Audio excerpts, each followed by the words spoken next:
ẹ̀yin tẹ́ ń gbọ́ mi, gbogbo ẹ̀yin tẹ́ ń wò mí, ẹ kú dédé àsìkò yìí o. Ojú tẹ́ fi ń wò mí ò ní fọ́, etí tẹ́ fi ń gbọ́ mi ò ní di.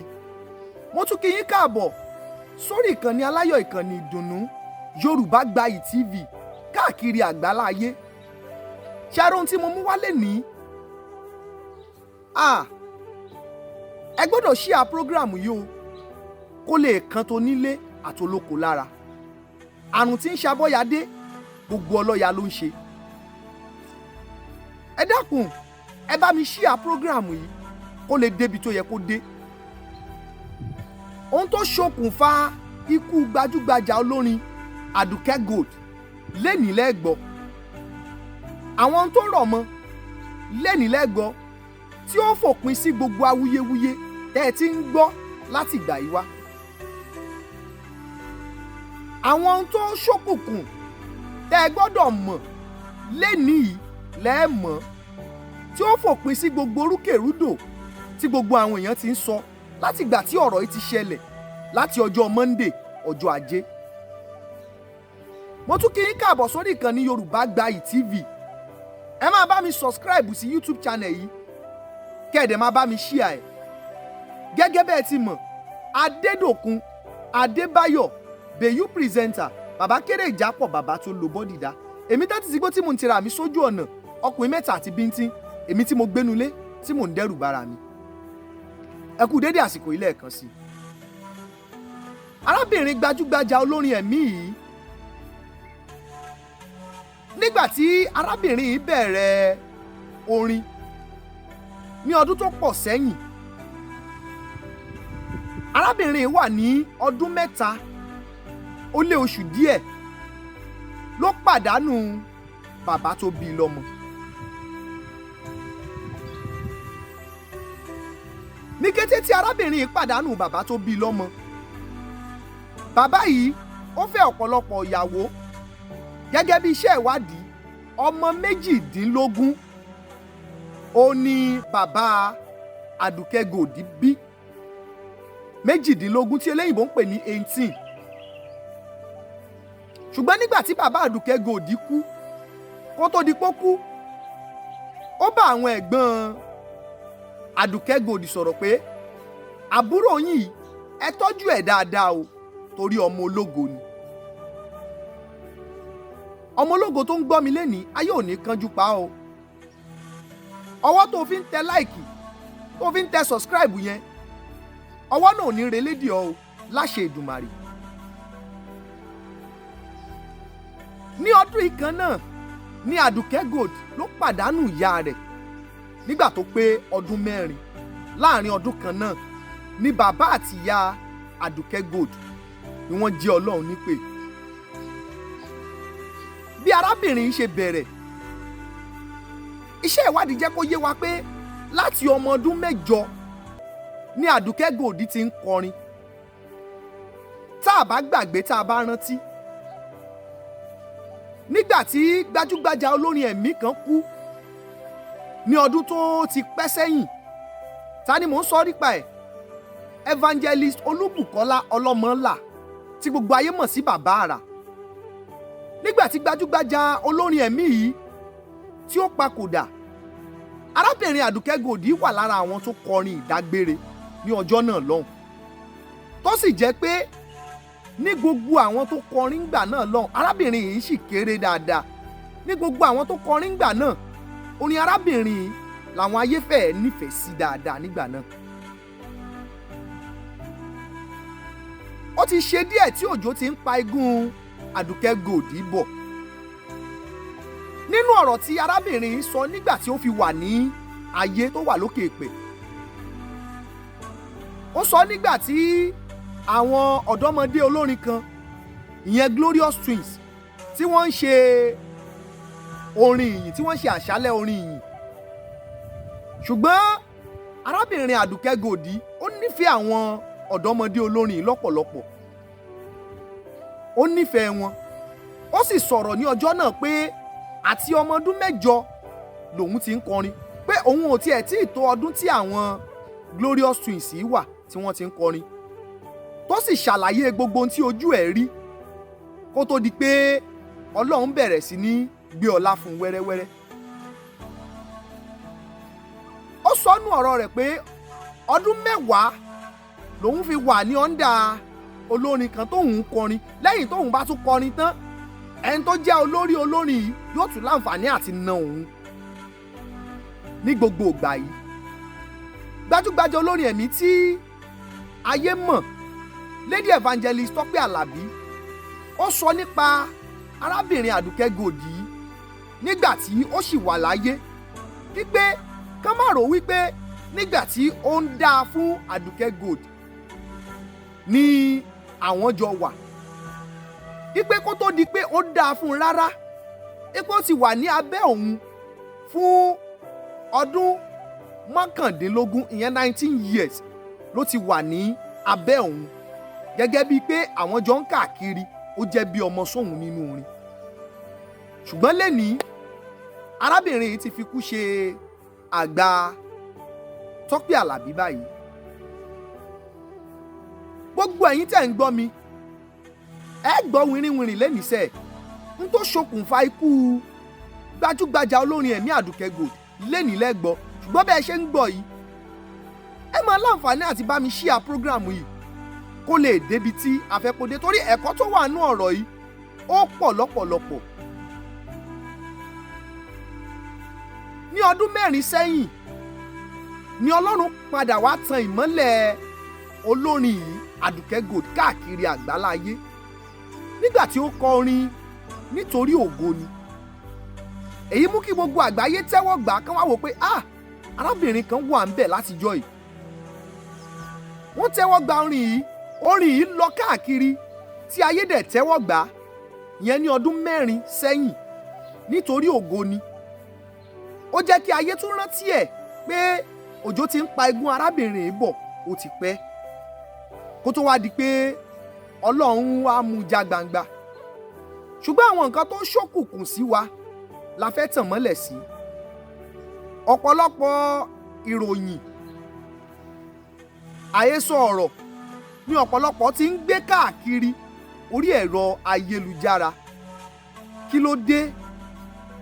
Àwa ọmọ Yorùbá, ó ṣe jẹ́ pé nínú ìbàjẹ́ làwa ti máa ń fẹ́ ṣògo. Ìgbà tí arábìnrin yìí wà láyé,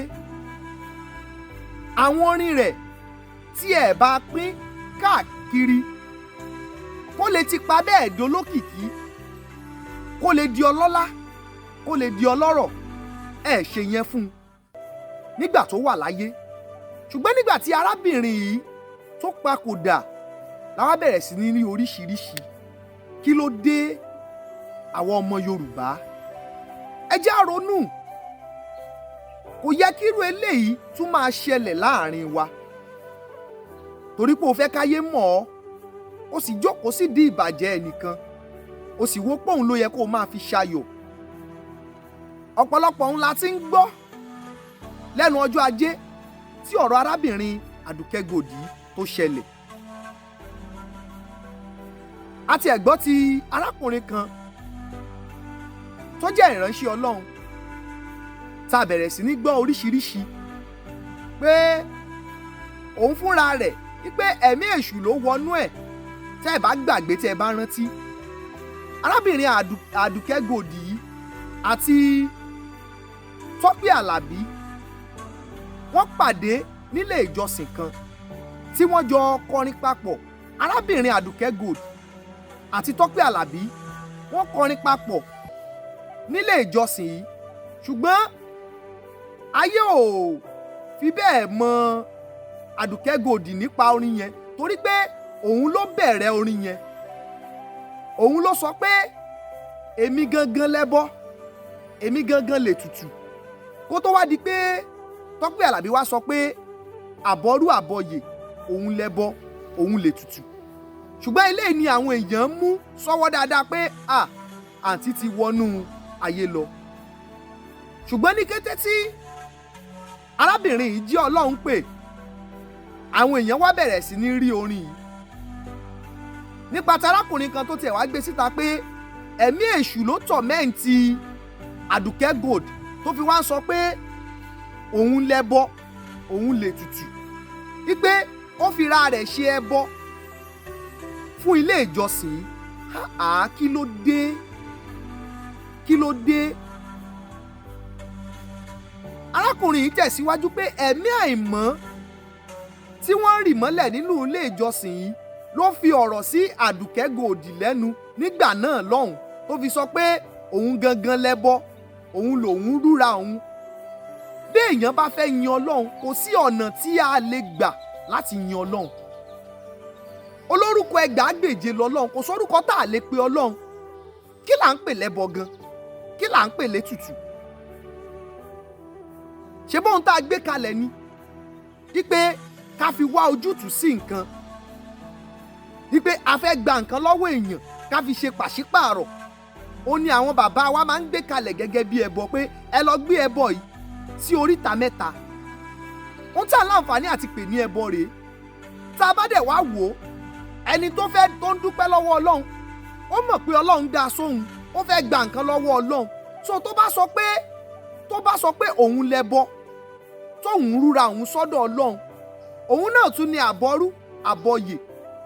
Kí wá ló dé tó fi jẹ́ pé ìdí eléyìí la jókòó sí pé ó ti fira rẹ̀ ṣẹbọ fún ilé ìjọsìn? Kí ló dé? Kí la fẹ́ gbà ń bẹ àwa èèyàn? Kí la fẹ́ gbà ń bẹ? Ọ̀pọ̀lọpọ̀ tiẹ̀ jáde, wọ́n níyà kò sí nǹkan kan tó ṣe, kò sí nǹkan kan tó ṣe. Ó lọ tojú bọ nǹkan tí ò yẹ kó tojú bọ̀ ni. Ó ṣe jẹ́ pé èrò rí àwa ọmọ ilẹ̀ káàárọ̀ òjíire ni pé gbogbo ẹni tó bá ti dáa fún láyé, àbí gbogbo ẹni tó bá ti rógolò, gbogbo wọn náà ti lọ dọ́gbọ́n sí. Kí ló dé? Ẹ wò gbà tí arábìnrin ti sọ pé òun bá ìgbésí ayé òun bọ̀ láì lẹ́nì kankan. Arábìnrin sọ nínú fọ́nrán rẹ̀ pé ìgbà kan náà ni òun àti kọ̀ǹténà àti Ṣáńkó Ràṣídì jọ jáde, tó yẹ pé àwọn jọ ń bọ̀ táwọn jọ jáde, ṣùgbọ́n òun ò rí ẹni kówó lé òun lórí, ni ò jẹ́ kóun tètè lọ ní gbogbo ìgbà náà lọ́hùn. Kí ló dé tààrò yẹn pé ẹni tó bá jẹ̀yà ó yẹ kó jọrọ̀, tó wá jẹ́ pé àsìkò ìgbà tó dáa fún un tán tọ́lọ́run tún wá gbèsè ẹ̀dẹ́ gẹ́gẹ́ bí adániwáyé, ló wá jẹ́ pé a wá rò pé ó ti lọ tojú bọ nǹkan tí ò yẹ kó tojú bọ. Kí ló dé? Kí ló dé tí àwa èèyàn tí a bẹ̀rù Ọlọ́run? Arábìnrin Aduke Gold yìí, gẹ́gẹ́ bí iṣẹ́ ìwádìí láti ilé ìwòsàn Ọlábísí Ọ̀nàbánjọ ni wọ́n ti ní kó máa bọ̀ ní UCH ìyẹn nílẹ̀ Ìbàdàn, torí pé ó ní àìsàn kan tí eléyìnbó ń pè ní fibroid, tí wọ́n dẹ̀ sọ fún un pé ilé ìwòsàn UCH yìí náà ti máa láǹfààní àti ṣe iṣẹ́ abẹ fún un. Tẹ̀rítọ̀ yàyà ló fi ń juwọ́ sí àwọn tí wọ́n jọ wà nílé ìwòsàn, tí wọ́n dẹ̀ ń fídíò ẹ̀, tí gbogbo ayé dẹ̀ rí pé ẹni yìí ó fẹ́ lọ ṣe iṣẹ́ abẹ ni. Kì í ṣe pé bóyá àìsàn yìí ti dá owó lẹ̀ tá a bá sọ pé bóyá ó ti ń retí ọjọ́ ikú. Kí wá la fẹ́ gbà nù kí a máa bára wa jẹ́? Ibi tá à ń gbìyànjú àti lọ ni pé ìgbà tó tásìkò ni Ọlọ́run sọ pé òun dé. Bọ́lọ́run bá dé, kò sí ẹ̀dá kankan tó lè dá dúró. Ṣùgbọ́n láti fòpin sí gbogbo awuyewuye tí àwọn èèyàn ti ń sọ káàkiri, ó sọ tí ò yẹ kó sọ ni, ó rìnrìn tí ò yẹ kó rìn ni, bẹ́ẹ̀ kọ́ o. Torí tí mo gbàgbọ́ ni pé bó o bá ti parí ní tó o fẹ́ wá ṣe nílé ayé, dandan ni kó o lọ jábọ̀ fún Elédùà lókè. Bó o bá ti parí ní tó o wá ṣe nílé ayé, dandan ni kó o lọ jábọ̀ fún Elédùà lókè. Gbogbo ẹ̀yin tẹ́ ń gbọ́ mi àtẹ̀yin tẹ́ ń wò mí, ẹ bá ń pín fídíò yìí, ẹ bá ń share, kẹ́ẹ̀dẹ̀ bá ń subscribe kó lè débi tí ó yẹ kó dé, láti fòpin sí awuyewuye tó ń lọ káàkiri àti àríwísí àwọn èèyàn lórí ohun tí ó ṣokùnfà ikú tó pa arábìnrin Aduke Gold. Gbogbo ọmọ Yorùbá, ẹ jẹ́ ká ronú ká má bàa tún máa gba ẹ̀ṣẹ̀ lọ́dọ̀ Ọlọ́run adẹ́dàá. Ìgbà tí àsìkò Àdùkẹ́ gòdì tó, ìgbà náà ni Ọlọ́run mú sọ́dọ̀ o. Bọ́lọ́run ò bá fọwọ́ sí kò sẹ́dá tó lè pààyàn. Kò ní jù báyìí lọ lápá ibi tá a wà yìí. Gbogbo ẹ̀yin tẹ̀ ń gbọ́ mi, gbogbo ẹ̀yin tẹ̀ ń wò mí. Ojú tẹ́ fi ń wò mí ò ní fọ́, etí tẹ́ fi ń gbọ́ mi ò ní di. Ọwọ́ tẹ́ fi ń tẹ like, tẹ́ fi ń comment, tẹ́ dẹ̀ fi ń share program yìí, ọwọ́ òun ní di tẹ́ mọ̀ náwó lé lórí láṣẹ Ìdùmarè. Kò ní jù báyìí lọ, àbọ̀rọ̀ tó fọmọlúàbí tó bá dénú ẹ̀ yóò dodidi. Ìyẹn ọmọlúàbí tó bá ní àbọ̀rọ̀ míì tí ó fi kunnú ni o. Ẹ jẹ́ ká ronú wa. Adédòkun Adébáyọ̀ Bèyú presenter, bàbá kéré ìjápọ̀ bàbá tó lo bọ́dì dá. Èmi tàti sígbó tí mò ń tira mi sójú ọ̀nà, ọkùnrin mẹ́ta àti bíntín, èmi tí mo gbénulé tí mò ń dẹ́rù bara mi. Ó dìgbà kan náà ná, ó dàbọ̀.